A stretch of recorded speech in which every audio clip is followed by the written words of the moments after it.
Hello and welcome back everyone to another tutorial on Tableau. This series of videos will help you take your skills from beginner to expert level in Tableau. Do not forget to hit the red subscribe button and the bell icon so that you are the first one to know whenever I upload any new video. In today's session we will see how to change date aggregation in a line chart using a parameter. The parameter will give user functionality to see line chart monthly, yearly or quarterly according to the requirement. Let me show you the demo of what we will be doing today. Here I have a line chart that shows sales according to the order date. Here is a parameter that allows user to select whether to see yearly sales, quarterly sales or monthly sales. So you can select any value from this parameter and the line chart will update according to the selected value. Let's select quarterly. So now you will observe that the line chart has updated to show sales according to the quarters. Now let's jump to Tableau and see how to create this sort of functionality. I am using the sample superstore dataset. Now to show sales based on the order date, we will first drag order date to column shelf.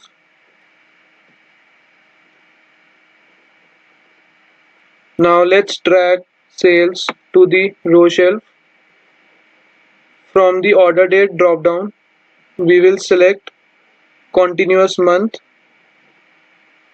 Now here we have a line chart that shows sales according to the order date starting from January 2014 till December 2017. To allow user to change this line chart to show monthly, quarterly or yearly sales data, we will first create a parameter. So click on the drop down, select create parameter. Let's name it date. From the data type drop down, select a string, click on list. Now here we will give the month, year and quarter values all in the lowercase. First let's write year, then we will give month and last will be quarter.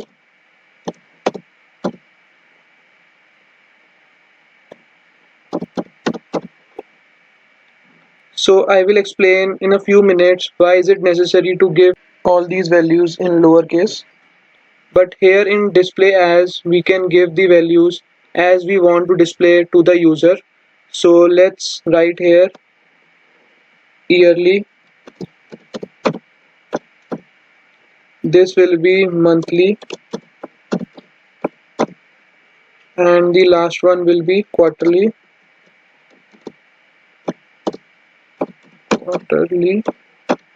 Click on OK. Next we will create a calculated field where we will use this parameter that we have created so that line chart can be changed to show data as yearly, quarterly or monthly. Click on the drop down, select create calculated field. Let's name it date aggregation.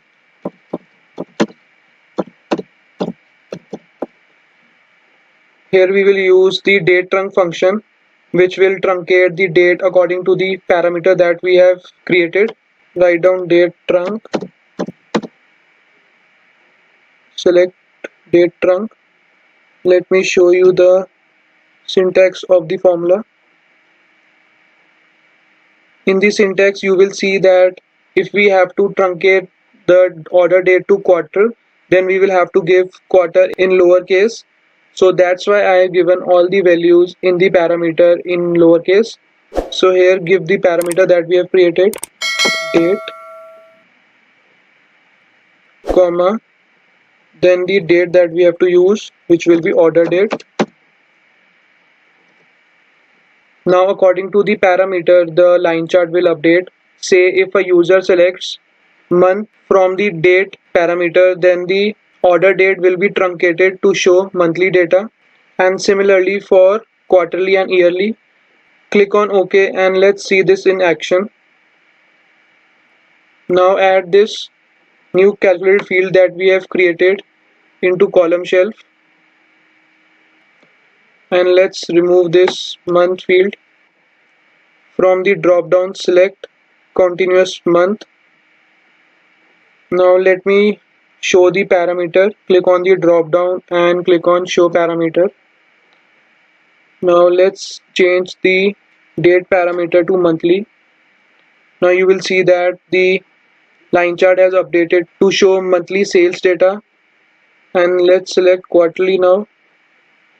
Now the line chart has updated to show quarterly sales data. So we can change the line chart by just selecting the value from the parameter. Now let's remove these grid lines. Right click, click on format, go to lines. From here we will select axis ticks as none, zero lines as none.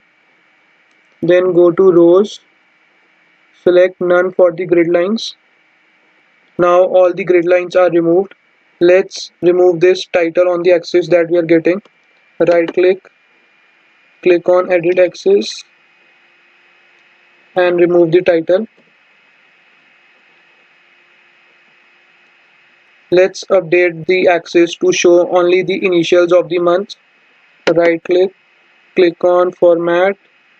From here first we will select March 2001, then go to custom. From here remove 1M to get only the initials of the month. We can even remove the comma that we are getting here. Now let's add the labels at the start and the end of the line to make a clean looking line chart. So close this format. Now drag sales to the labels. Now click on label. From here select line ends. Now you will see that we are getting labels only at the start and the end of the line. We can even change the format of the labels to show sales in terms of dollars. Right click on sales, click on format, go to numbers, click on currency custom. We don't want to show any decimal places. Let's add prefix as dollar. Now we are getting labels to show sales in terms of dollars. Now lastly, let's add these small circles at each of the marks so that marks are clearly visible on the line chart that we have created. So select Control on keyboard and drag sales field next to the already present sales field. Now from the sales to select the mark type as circle. Now make it a dual axis chart. Click on the drop down and select dual axis. Synchronize both the axes. Right click on axis, click on synchronize axis. Let's hide this axis. Uncheck show header. Now all the marks are clearly visible on the line chart. Let's update the title of this line chart. Here insert the parameter that we have created and write down sales. Let's change the font style to Tableau bold and let's select this lighter color, center line, click on OK. Now you will observe that as we change the parameter, the title will also update. Let's select monthly. Now the title is updated to monthly sales and we are getting the line chart to show sales according to the month. So in this way we can provide functionality to the user to update the line chart to see monthly sales or quarterly sales or yearly sales. So this was all that I had to cover in this session. I have added the link of this workbook in the description below. Thanks for watching this video. I hope this session was helpful. Do not forget to hit the thumbs up button if you like this video. See you in the next session.